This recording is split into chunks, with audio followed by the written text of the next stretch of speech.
Heroin পাচারের অভিযোগে এক যুবককে গ্রেপ্তার করল বীরভূম নলহাটি থানার পুলিশ। মিথ্যে মামলায় ফাঁসানো হয়েছে শহীদুল ইসলাম নামে ওই যুবককে। প্রতিবাদে এদিন থানা ঘেরাও করে বিক্ষোভ দেখান পরিবারের সদস্য এবং প্রতিবেশীরা। পুলিশ সমস্ত বাধা হটিয়ে অভিযুক্তকে রামপুরহাট মহকুমা আদালতে পাঠায়। পুলিশ ও পরিবার সূত্রে জানা গিয়েছে, বীরভূমের নলহাটি পৌরসভার 11 নম্বর ওয়ার্ডের পিরানপাড়ার বাসিন্দা শহীদুল ইসলাম পেশায় গাড়ি ঘোড়ার ব্যবসা করে। গতকাল 3 বছরের শিশুকে নিয়ে বাজারে ওষুধ কিনতে বেরিয়েছিলেন। থানার সামনে শিশুসহ শহীদুলকে আটক করে পুলিশ। অভিযোগ, হেরোইনের মাদক পাচারের সঙ্গে যুক্ত শহীদুল, কিন্তু পরিবারের দাবি তাকে মিথ্যে অভিযোগে ফাঁসানো হয়েছে। প্রতিবাদে আজ সকালে থানায় বিক্ষোভ দেখান পরিবার এবং প্রতিবেশীরা।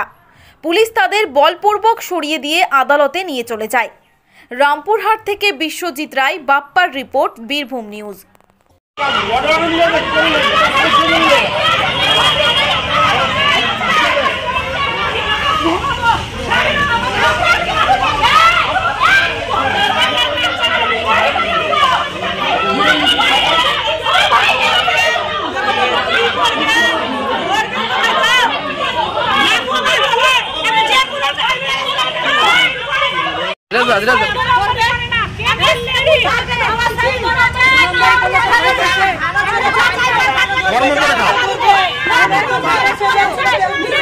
पहले আমরা ভরি দিব তো বলি আপনি ধরেন দোষ করে তো আমরা নিজে আমরা সিলিন্ডার করে দিব। আমার ছেলে ধরেন এখানে থানার এখানে এসেছিল বাচ্চাকে নিয়ে ধরেন আমার বাচ্চাকে নিয়ে থানার বাবু বলেছে কি তোর নাম শহীদুল? তো বলেছে হ্যাঁ। তখন বলেছে তোকে বড়বাবু ডেকে আছে। নিশার বড়বাবু ডেকে আছে বলি মোটর সাইকেল আছে, ছেলেটাকে নিয়ে বাবুরা মোটর সাইকেলটাকে ভরে দিয়ে আছে। ছেলে আমার এলো, তারপরে ওকে থানায় ভরে দিয়ে আছে। ছেলে আমাকে ফোন করছে, আমি মগরবে নামাজ পড়বো, পাটি বিছালছি। তখন বলছে মা তুমি থানাতে এসো তো, মির্জাহানকে নিয়ে যাবা। আমাকে থানাতে লোক আপ করেছে, কিসের জন্য তা বলছে না বাবুরা। তাই নিলাম, তাড়াতাড়ি এলাম। তাড়াতাড়ি আসার পরে এবার ছেলেটাকে আমার একটা বহিন পুকে দিলে ছেলেটা নিয়ে গেল। আমি দাঁড়াই আছি, যে বাবু ধরে আছিল ওই বাবুটার নাম কি মনে পড়ছে না আমার, সেই বাবু মনে করেন গোটাই রঞ্জিত বাবু গোটাই মোটর সাইকেল সাজ করলে, গোটার বডি সাজ করলে, কিছু পেলে না স্যার, কিছু পেলে না। তারপরে বলছে কি আমরা সন্দেহভাবে নিয়ে এসেছি। তা আমরা কে এখানে ভরেছে আপনাকে, কিসের জন্য, কে কিলেম জানালছে সেটা আমাদেরকে বলেন।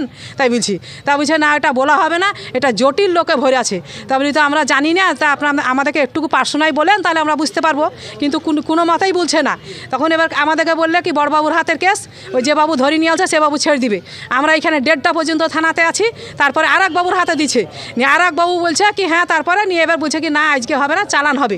তাহলে চালান দিবেন তো কোন কারণে চালান দিবেন? চালান দিবেন তা কোন কারণে দিবেন? কারণ দেখাবেন। তা বলছে আপনার ছেলে বিছে, সিরাপ বিছে। তা সিরাপ বিছে বললে তো হবে না, আপনি কি প্রমাণ পেলেন? তা বলছে না প্রমাণ পেয়েনি, সন্দেহের উপরে আমরা এটা সাজানো করছি। তাহলে এইটা কি সত্যি বলেন? হ্যাঁ, আমার ছেলেও বলছে কি আপনাদের হাতে পাতে পড়ছি, আমাকে ছাড়েন, নিয়ে আমার গোটা নলহাটির লোকের আপনি ইনকোয়ারি করেন কি আমি এই জিনিসটা বিক্রি করি কেন। আমি যদি কেউ বলে কি হ্যাঁ বিক্রি করে, তো আমি নিজে এসে আপনার কাছে সিলিন্ডার হয়ে যাব। আমার ফোন নাম্বারটা নিয়ে এলাম। তাহলে আর সাথে কি আছে? আমি দুটা দারোগার পায়ে পড়লাম, কি পায়ে পড়ি বললাম কি আমার ছেলেকে ছাড়েন, আপনি পায়ে পড়লাম কি ছাড়েন। তারপরে ধরেন আমার ছেলেকে আপনাদের আমি নিজে এসে ভরে দিব, যদি আমার ছেলে যদি এই কাজে থাকে। তাহলে কি মনে করছেন এগুলো কি অত্যাচার হচ্ছে? অত্যাচার হচ্ছে আমার তো।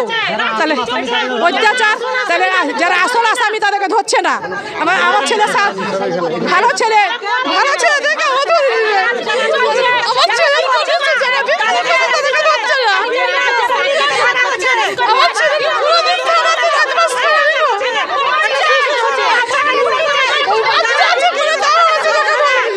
ওনার আমি স্ত্রী। কেন ধরেছে? হিরোইন মনে হচ্ছে, হিরোইনের ব্যবসা করিস তুই। এই বাচ্চা নিয়ে কালকে এখানে ওষুধ কেস ছিল, নিয়ে ওই দাদাদের গাড়ি ধরেছে, সব গল্প করছিল। ওকে হঠাৎ বললো তোর নাম সাইদুল? তো বললো হ্যাঁ আমার নাম সাইদুল। বুঝে তোকে আটক করা হবে। বললো কেন স্যার, কিসের জন্য আমাকে আটক করা হবে? তো বলছে তোর কোনো কারণ আছে তার জন্য তোকে আটক করা হবে। বলছে এটা রঞ্জিত স্যার বলেছে কি বলে, পার্থ স্যার বলেছে বড়বাবুর আদেশ, তোকে আটক করতে হবে। তো বলছে আমার অপরাধটা কি বলবেন? তো বলছে স্যারই এসে বলবে। তাহলে আমার এতটুকু বাচ্চা নিয়ে অ্যারেস্ট করার কি কোনো আইন আছে? আপনারা বলেন। তাইলে ওই বাচ্চাটাকেও সুদ্ধা থানাতে ভরেছে, এর আমরা বিচার চাই। তা বাদে এই দেখেন মোটরসাইকেল চেক করলো, ওকে সার্চ করলো, কোথাও কিচ্ছু নেই। তাহলে কিসের জন্য ওকে অ্যারেস্ট করলো? সন্দেহ করে এটা অ্যারেস্ট করলো। তাইলে এর আমরা বিচার চাই। আমরা চাইছি আমার স্বামীকে ছেড়ে দেখ, কোনো যদি তদন্ত করো, কোনো কিছু পেয়েছে কি? গোটা লোক বলছে ওই সব কাজ করে না। আমাদের দুটো গাড়ি আছে, গাড়ির জন্য সব সময় রোডে পড়ে থাকে, সব লোকেই জানে। আপনারা তদন্ত করেন, আমরা এর বিচার চাই।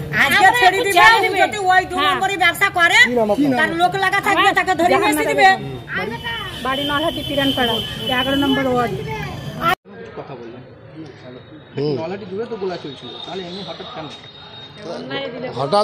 হঠাৎ এখন হয়তো চাপ এসছে, তার জন্য হয়তো রেড হচ্ছে, কিন্তু সর্বক্ষেত্রে রেডটা হচ্ছে না।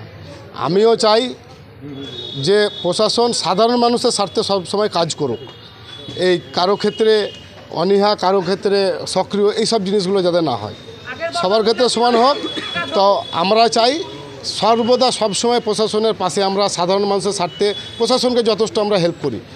তো প্রশাসনে ইদানিং দেখছি প্রশাসন সাধারণ মানুষের জন্য নেই। নলহাটি থানা তো নেই এখন, বিশেষ করে আমরা দেখছি নলহাটি থানা এখন যারা অন্যায়কারী তাদের পাশে আছে সবসময়, সব দিক থেকে দেখছি, অনেক কিছু প্রমাণও পেয়েছি। আর আমার ক্ষেত্রে আমি দেখেছি 2-3 দিন আগে আমি ফোন করেছিলাম আমাদের এলাকার লোকে যারা নেশা বিক্রি করে তাদেরকে ঘিরে রেখেছিল বাইক সহ, প্রশাসন যায়নি। অধিকর্তা যিনি আছেন অফিসার ইনচার্জ, ওনাকেও ফোন করেছিলাম, ফোন ধরেন, উনি কেটে দিয়েছিলেন ফোন। বাধ্য হয়ে ওনাকে অনুরোধ করে মেসেজ করেছিলাম যে স্যার দয়া করেন একটু, যে বাচ্চা ছেলে সব নেশায় জড়িত হয়ে যাচ্ছে, একটু স্যার দয়া করে একটু উদ্ধার করেন। তো ওকে বলেছিল, তারপরে আর কোনো কিছু বলেনি উনি। তো আমি তো দেখিনি কোনো দিন যে বাইরে কোনো ঝামেলা হয়েছে, কোনো ওই অফিসার ইনচার্জকে আমি দেখিনি কোনো সময়। হয়তো উনি এই অফিসার এই কোয়ার্টারেই থাকেন, নলহাটিবাসীর ব্যাপারে অতটা জানেন না যে নলহাটির মানুষ কতটা ভালো। সাধারণ মানুষের স্বার্থে আমি এটাই বলতে চাইছি অফিসার ইনচার্জকে, যেন মানুষকে পরিষেবা দেওয়া হয়। মানুষ বিপদেই আসে থানাতে, হসপিটাল আর থানা, মানুষ বিপদে আসে, যেন সাধারণ মানুষকে অনীহা শুধু অযথা যাতে হয়রানি না করা হয়। হ্যাঁ, এই প্রত্যেকটা ক্ষেত্রে টাকা পয়সা নিয়ে কাজ যেন না হয়, সঠিকভাবে যেন কাজ হোক। টাকা পয়সা নিয়ে কি নলহাটি থানা কাজ করছে? 100 বার। অবৈধ গোলা নিয়ে কদিন ধরে অভিযান চলছে, কয়েকজনকে গ্রেপ্তারও করা হচ্ছে, এই নিয়ে কী বলবেন? এটা আইনের ব্যাপার আছে, পুলিশ এখন রেড করছে। আমি চাইবো সর্বদা হোক, সবার ক্ষেত্রে হোক, যেটা হবে সবার ক্ষেত্রে হোক। তাও কি এখন কোনো কি গোলা চলছে কি? এখনও খবর আছে, চলছে, কিছু চলছে এখন। ওগুলোতে কোনো কিছু হস্তক্ষেপ করছে না? যায়নি বলেই তো হয়তো চলছে। এই ব্যাপারে আপনারা থানাকে জানিয়েছিলেন? না, আমি জানাইনি, আমি শুধু নেশার ক্ষেত্রে বলেছিলাম। কালকে যে ছেলেটাকে ধরেছিল তার জন্য এসেছিলাম থানায়, ওনাকে আবার অনুরোধ করতে এসেছিলাম যে যেন সাধারণ মানুষকে যেন অযথা হয়রানি না করা হয়।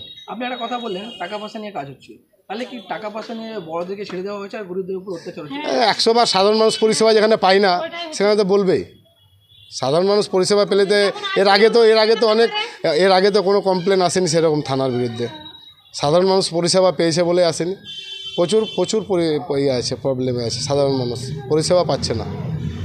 তো পরবর্তী যদি এরকম হয় তাহলে আপনারা কী করবেন? আমরা আবার সেই অনুরোধই জানাবো, আন্দোলনের জায়গায় আছে, শান্তপ্রিয়ভাবে আন্দোলন যেমন আজকে যেটুকু হলো আমরা দেখিয়েছি, আগামী দিনে এর থেকে হয়তো বাড়বে আন্দোলনটা। আমার নাম রবিউল আলম, বাড়ি নলহাটি, ওয়ার্ড নম্বর 11।